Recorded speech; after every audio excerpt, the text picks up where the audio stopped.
Hi, parents. Thanks for visiting me today. That's a little dark. Let's go ahead and add a little light. Okay. Today I want to talk about body language. When we talk to our kids, a lot of their information about us comes from our body language. Yesterday we talked about being a good listener. And if you haven't heard that one yet, go listen to it because it really is a good one. But one of the things we need to recognize is how is our body looking? How is our face looking while we're saying things to our kids? But also, how does our body look when we're not saying anything? Sometimes body language can really affect your children. And that is where you get, where kids actually get the feeling that their parents don't have love for them in these circumstances. Because maybe, the arms crossed and the scornful eyebrows show disappointment or like, what are you doing, Whereas if you say, like this,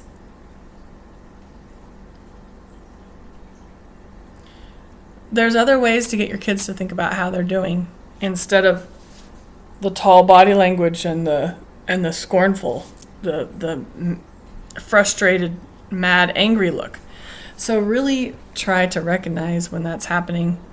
Even on the sidelines of a soccer game, you can look that way, and kids can notice. And if they see smiling faces,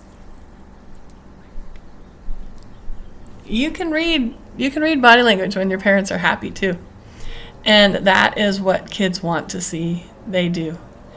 They don't want to be ignored. They want body language to be happy. They don't want to be yelled at. I learned the hard way.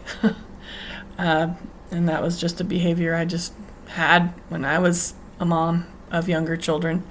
And I had to train myself out of that. So, but really think about, where, and you can even look in the mirror and say, where are your lines at? Oh goodness, I have these kind of lines. Well, maybe I need to work on my smiling lines. I actually rather have these crow's feet because it means I'm smiling a lot, And it's okay if your cheeks start to hurt because you smile a lot, because that is a good sign that you're a pretty positive person.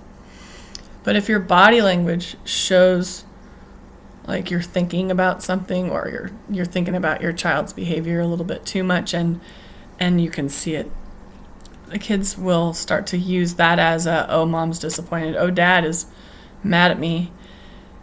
And they can't read your mind, so your face is telling them what you might be thinking, and when they assume, then they start to say, oh, I'm making my mom or dad mad again.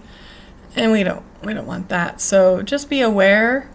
Maybe do a lot of the things that you do in your regular day that you can remember in the mirror. And if you look in the mirror and you see some of the facial expressions that you do, you can say, what does this one look like? Like if I looked at myself, what would I think I'm saying with my body language? Or just make sure you put yourself in the shoes of your kids a little bit when you're looking in the mirror, because then that could maybe help you. And when you get so good at communicating with your family and you do those timeouts and sit and have nice conversations, you can ask your kids, hey, you guys, since we're talking, do I have any body language that you don't like? Do I have any facial expressions that hurt your feelings? I mean, I don't know unless you tell me, and I would like to work on it.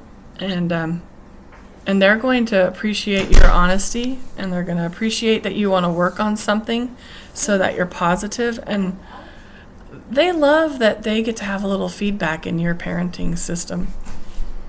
And then you can say, well, I will definitely take that into account. I really appreciate your feedback. Thank you for letting me know. You're not turning them off and saying, oh, no, I don't do that. But the thing is you might, and you just don't know it.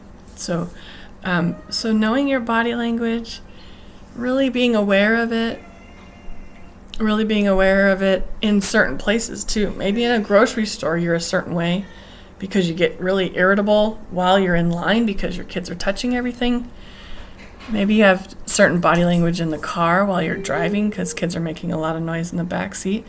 These are all things we need to identify with. Like, where are you most stressed out? Think about your body language during those times and then really try to correct it just a little bit and use your words a little bit more. That's usually what helps, okay? It would be nice if you stop playing with those items in the back seat. It's starting to really irritate me. And then you don't have body language. You're just saying your matter-of-fact feelings right at that moment. And your kids will be very appreciative of that. So, okay, that was a good one. It's something that you can correct fairly easy, and you can get feedback from your kids, and it won't upset you. It'll just be, oh, okay, I have to work on that. Okay? All right, so have a great day. Thanks for coming to see me, and I hope you keep coming back because I'll continue to try my best to help you. Remember, you're doing very well. Keep it up. Parenting is one of the hardest things you'll ever do. Have a great day.